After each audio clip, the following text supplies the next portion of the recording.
7 horas e 23 minutos. Repita. 7h23, a gente vai para o segundo assunto. É um assunto recorrente aqui, a gente costuma ouvir a opinião. Obviamente, eu estou excluindo a Pamela agora nessa fala, de homens aqui na bancada. Tanto pela manhã quanto à tarde, aí eu excluo a Regiane nesse sentido, mas sempre homens falando a respeito do tratamento que é dado às mulheres em várias situações. Eu quero falar sobre vulnerabilidade das mulheres. A Pamela sempre compartilha com a gente aqui a preocupação dela nesse sentido. A insegurança quando você anda pelas ruas, a insegurança quando você vai estacionar o seu carro, quando as mulheres vão estacionar o carro por conta de flanelinhas, e aí a criminalidade de uma maneira geral, filhos na escola, preocupação com filhos na escola. Aí tem aqui uma terrível situação que chocou a comunidade de Maringá. Na última terça-feira, uma idosa de 63 anos, ela foi estuprada na sua própria casa, ali no bairro Jardim Ipanema, na zona sul da cidade. Segundo os relatos ali da Polícia Militar, o agressor ainda não identificado abordou a vítima sob pretexto de pedir um copo d'água, mostrando evidentemente, né, por ser idosa, mas também por ser mulher, a fragilidade. E aí outros casos que também chocaram a cidade, médicos, importunação sexual em consultórios, como isso afeta, aflige vocês. Eu vou começar com você, Pamela. Aí eu vou te dar 2 minutos nesse caso aqui. Você já falou muito sobre isso, eu gostaria que você replicasse as suas falas para que elas ouvissem o que você tem a dizer e elas colocassem as próprias ideias também. Maringá está enfrentando uma onda de violência muito grande e eu percebo, não só por relatos que eu recebo, mas eu própria, né? Quando a gente sai às ruas, uma coisa é um homem, né? E outra coisa é uma mulher. Muitas dessas pessoas que ficam vagando nas ruas esperando uma oportunidade de fazer um assalto ou outras violências, como já foi o caso, veem que é uma mulher e falam assim, ali é mais fácil. Então, eles vêm em cima de você.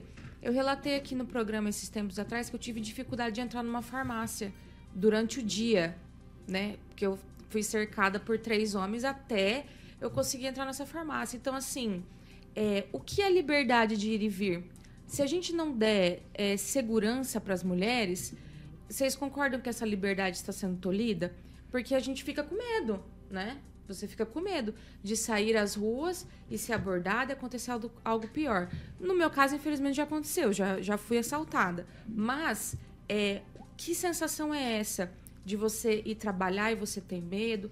A gente teve caso de uma personal trainer que saiu de manhãzinha da aula, infelizmente, foi abordada, foi estuprada, logo de manhã, na rua. Então, assim, precisamos muito discutir essa questão da segurança, porque é fato que essas pessoas mal intencionadas observam que é uma mulher sozinha ou até acompanhada de outra mulher e é uma abordagem muito, muito tensa.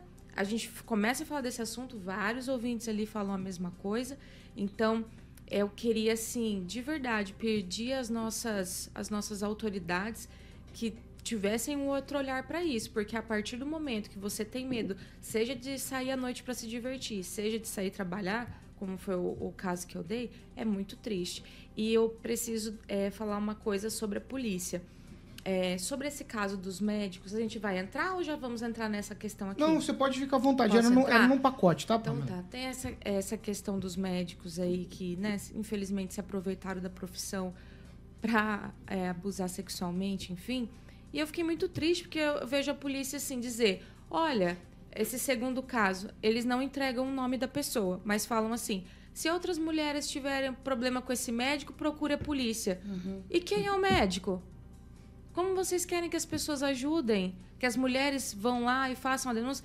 Se não é divulgado esse nome dessa pessoa. Ninguém está aqui falando que ele é culpado, mas divulguem. Olha, fulano de tal está sofrendo um procedimento de investigação. Caso tenha acontecido algo parecido com você, procure. Não precisa falar que ele é condenado, mas passa para a imprensa. Eu acho que essa proteção também, não sei quem é essa pessoa, essa proteção desse homem... evidencia o quanto a gente ainda tem que evoluir, não é mesmo? Porque você vir na imprensa, em vários programas de TV, olha, mulheres, procurem, e você não diz quem está sendo investigado, como que elas vão se encorajar de ir lá? E outra, gera uma insegurança muito grande com relação aos outros médicos.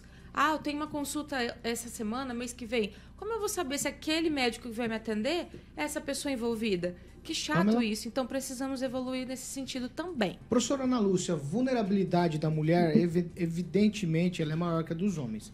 Em vários aspectos. E aí a gente tem aqui em Maringá algumas histórias, como essa que a Pamela acabou de dizer, uma senhorinha que foi estuprada, as mulheres abusadas no consultório, que é um lugar de maior vulnerabilidade ainda. Então, tudo isso, de que maneira isso aflige tanto e como poderíamos mitigar isso? Bem, certamente a questão da violência é uma questão de segurança pública, sabe? É urgente que a epidemia de violência, especialmente contra a mulher, seja cessada. Porque nós estamos vivendo indicadores e estatísticas que constituem uma doença social terrível que precisa ser tratada. E como que nós vamos fazer isso? É com investimento em segurança pública, sabe, Paulo? Por quê? Por mais que a sociedade fique indignada, a gente só consegue ficar indignado. Nossa indignação não se transforma em atuação para diminuir esses indicadores. Então, aí, ao mesmo tempo em que a gente fala isso, a gente sabe que não há investimento do Estado, por exemplo, nas forças de segurança pública que estão a cargo do Estado. Certamente, a Polícia Civil e a Polícia Militar têm contingentes hoje que são equivalentes aos dos anos 90. Isso é inadmissível quando a gente já tem mais que duplicada aí a nossa população, pensando só em Maringá. Então, eu, de fato, cobro à segurança pública, ao senhor governador, investimento, primeiro em efetivos. Nós precisamos de efetivo, porque a segurança tem algo a ver, e a mulher, né, como nós, de fato, somos vulneráveis, até porque as pessoas se sentem mais tranquilas de atacar uma mulher pela vulnerabilidade física, pela vulnerabilidade cultural. Os homens se sentem superiores às mulheres, e isso em todas as camadas sociais. Então, nós precisamos, certamente, de ter a sensação de estarmos seguras. E como que essa sensação se dá? Com o que é visível. Quando eu não vejo aparatos de segurança nos espaços públicos, eu não vejo efetivos policiais, eu não vejo módulos. Por exemplo, eu defendo que a Guarda Municipal tenha módulos, a Guarda Municipal, né, porque o Estado está descumprindo tanto o seu dever que o município hoje tem que investir boa parte do seu orçamento em segurança pública. Então, a começar pela Guarda Municipal, a gente teria que ter módulos com a presença 24 horas de guardas municipais espalhados pelo território da cidade, não apenas no centro, mas principalmente também nas áreas mais periféricas, para que a sensação de segurança seja, nós tenhamos essa sensação, mas mais do que isso, para que a presença efetiva, né, da segurança pública, seja por presença de principalmente pessoas de efetivos, pela presença de rondas, etc., também iniba, né, as ações de violência física, principalmente. Mas me preocupa também o grande indicador que a gente tem, que é o crescimento da violência doméstica. As mulheres estão morrendo dentro de casa, estão sendo agredidas, abusadas, infelizmente. Eu quero ver a sua percepção, Alexandra, sobre essa coisa da vulnerabilidade, da insegurança. E aí, exponencialmente, a mulher sofre muito mais com essa questão da violência. Gente, quando a gente fala em segurança e puxando o gancho da violência doméstica, que a professora acaba de falar, professora, essa semana eu fiz uma dinâmica com 16 mulheres. Eu, que sou da área da comunicação, fui buscar, inclusive, subsídios para pautas e fiz uma dinâmica com 16 mulheres. E eu fiz uma enquete rápida, até para não expor ninguém, e nessa dinâmica eu perguntei quantas delas haviam sido assediadas em algum momento. 100% levantou a mão. E dessas, 6, gente, de 16 mulheres, 6 têm histórico de abuso.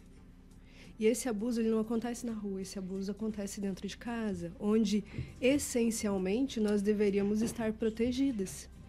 Então, o que eu vejo é que a sociedade está refletindo o que a gente está vivendo dentro das casas. Nós vivemos, sim, uma situação em que as mulheres são tratadas como inferiores, como objetos, e nós precisamos melhorar e criar possibilidades de respeito e fiscalização dentro das casas, dentro dos ambientes de trabalho, porque a gente percebe também que os homens, em sua maioria, não respeitam as mulheres, eles respeitam outros homens.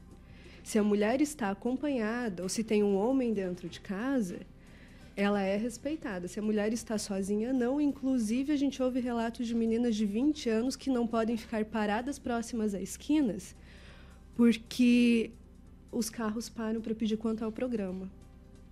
Então, a gente vive, sim, uma situação de vulnerabilidade, não é só na rua. A gente vive uma situação dentro de casa, de não poder chamar um prestador de serviço para trocar um chuveiro dentro de casa, uma mulher que mora sozinha, porque possivelmente ela vai ser abusada lá dentro.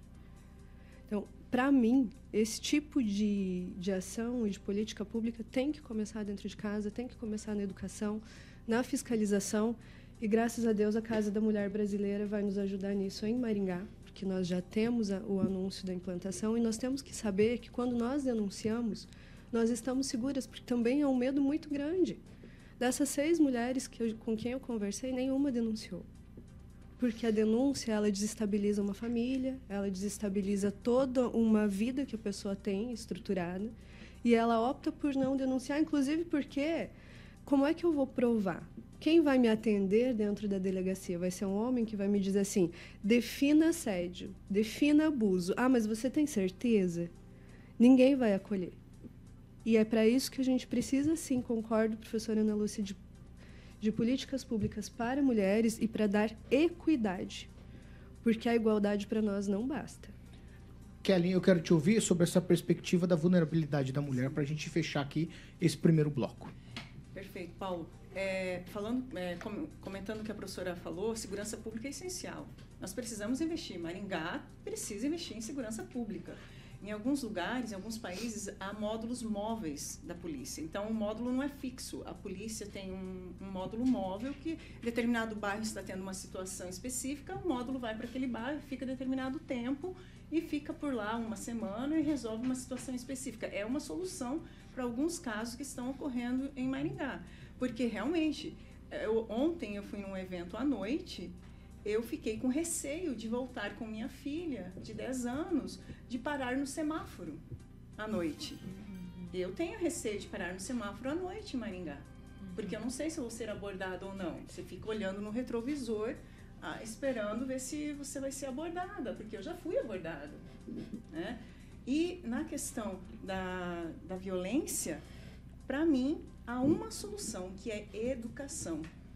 Essa é a solução, tanto de homens quanto de mulheres, tanto de meninas quanto de meninos. A Pâmela comentou do abuso dos médicos. Aí vem a autoridade policial, fala, se alguém passou pela mesma situação, por favor, denuncie. Qual situação? Qual situação? As meninas estão preparadas para saber o que é um assédio, o que é um abuso? Elas realmente... É educação. Nós precisamos preparar nossas filhas, nós precisamos preparar os nossos filhos para respeitar. Então, a educação dentro de casa, por isso que eu falo, o papel social, não só da mulher, o papel social do homem, é muito importante para a mudança dessa realidade da violência doméstica. Porque a violência doméstica, ela não é um tema atual, não é só de hoje. Ocorre que, graças a Deus, nós estamos tendo um espaço numa mídia, como hoje, para falar sobre o assunto. Antigamente, o assunto ficava enterrado. Atualmente, nós conseguimos debater a violência doméstica, a violência contra a mulher. E para mudar essa realidade, são ações de políticas públicas com educação. Educação em casa, educação nas escolas.